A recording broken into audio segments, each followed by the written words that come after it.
Afrinvest West Africa Limited has warned that Nigeria is yet to chart a clear path toward achieving its ambitious $1 trillion economy target by 2031, more than 2 years into President Bola Tinubu's administration. This was revealed in its 20th Nigerian Banking Sector Report titled Act Bold, Beyond a $1 Trillion Economy. Well, to unpack this, I am now joined by Nathanael Disu, Investment Research Analyst at Afrinvest. Thank you so much for joining me today. Thank you for having me. Maybe I should start with that particular statement that made the headline. Like, we've not charted a path for the $1 trillion economy. I thought we had started doing something.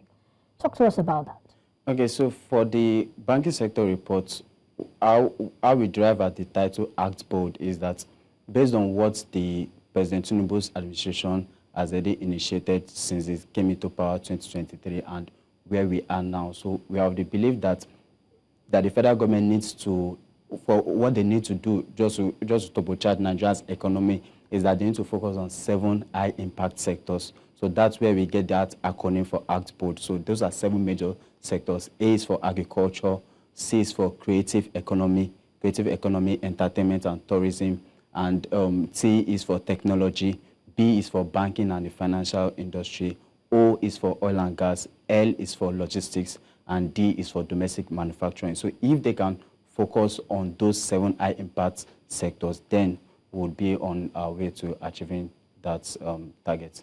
Okay, so what exactly do you think? How would you, rate what the government is doing so far? Because, I mean, that headline was powerful.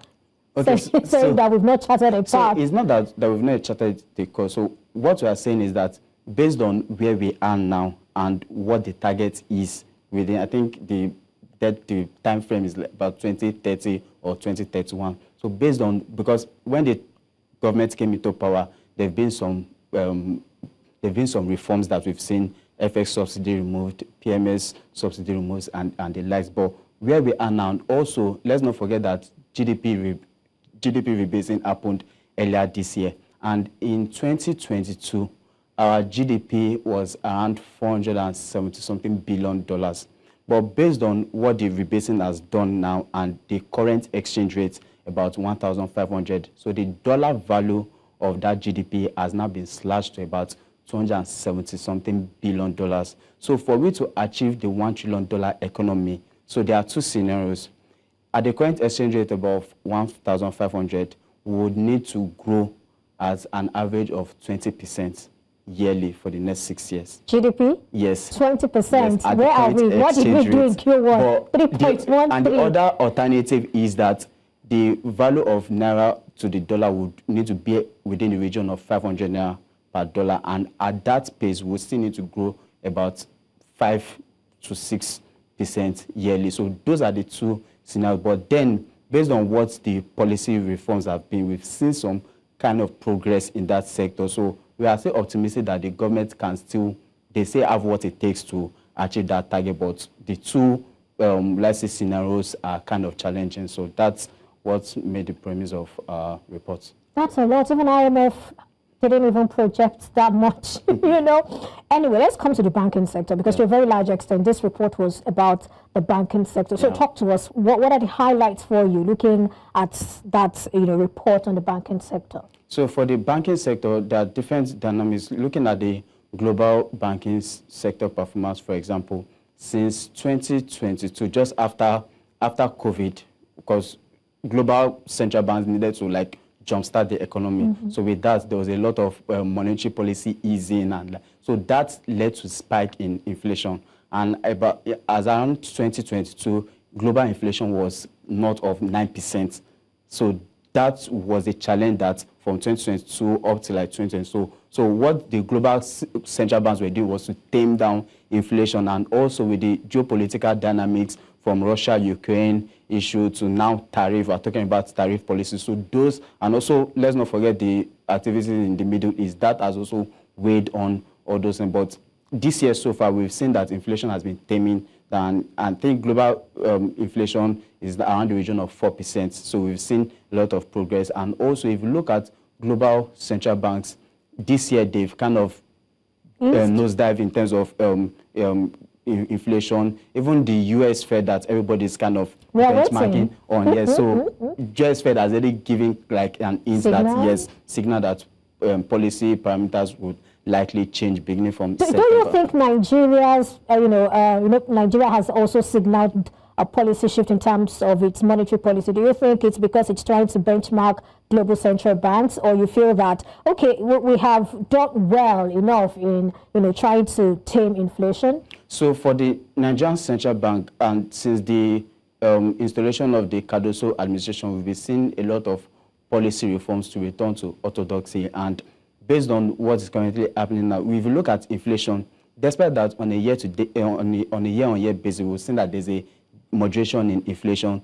However, if you look at the month-on-month reading, it's still a little bit above 2%. So that is what's making the central bank to be a bit more cautious. That's why since November last year till now, they've left policy parameters unchanged. So we are not likely to see any rate cuts soon happening in Nigeria. So Cardoso hinted something like that? Yeah, so like I said, they've hinted on that, but they're still watching what is happening with inflation. Because if you bring down rates to an inflation kick, we're kind of back to where we started. So even if at all would see any rate cuts, that should be maybe around November, and it shouldn't be more than 25 basis points. So that's what we are looking at and we're expecting from the monetary policy. All right. I want us to dive deeper into the banking sector. Now, what has been the trend so far? I mean, recapitalization and some other things. How has that impacted the sector? Even the monetary policy, how has it impacted the sector? Talk to us about that. Yeah, so the recapitalization has been like the current theme in even our last year banking sector report 2024.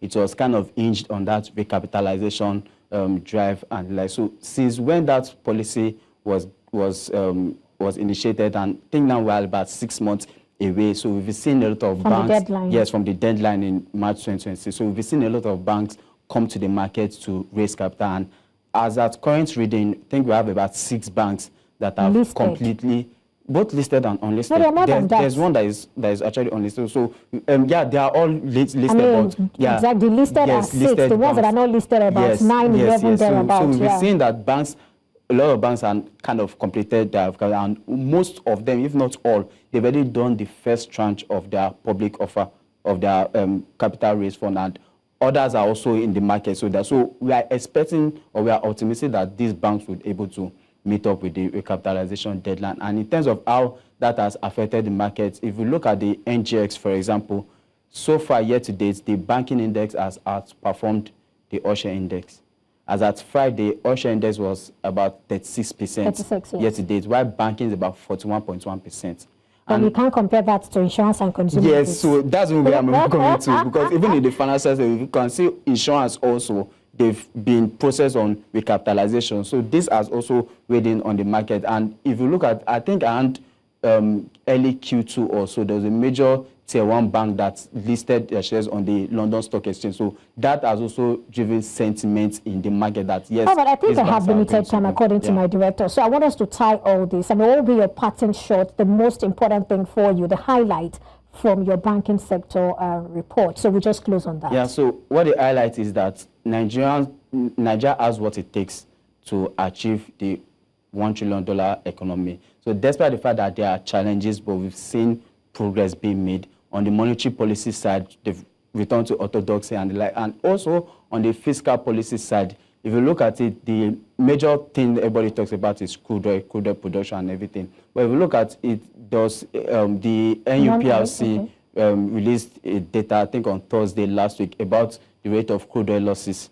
And we could see that this year so far, on average, we've lost just about 9,600 barrels per day. Compared that to last year, that was 11,000, and in 2021, that was 102,000. So we've seen a lot of progress. And once the crude oil losses are being mitigated down, that will mean that we would have more crude to export, and that would translate into higher effects, because we all know that crude oil prices is also volatile. Yes, and that's why we need the numbers to be high. We need to ramp up that numbers, because we have, in a way, we have no control about the international price dynamics. Absolutely. But what we have control over, we can do, and that's what we've seen the government do, and I think there's progress being made. All right, Nathanael Disu, yes, investment research analyst, Afrinvest. Yeah, I wish we could talk a bit about the non-oil sector. But I think if we've talked about financial services, banking, even telecoms. We've talked about it already. All right, thank you so much for coming on the show today. Thank you for having me. All right, and that's our offering today on Business Edge. Many thanks for being a part of this. You can follow us on social media. We are at New Central TV. Till next time, I am Perpetua Fasan Repeater. Do enjoy the rest of the day. Bye for now.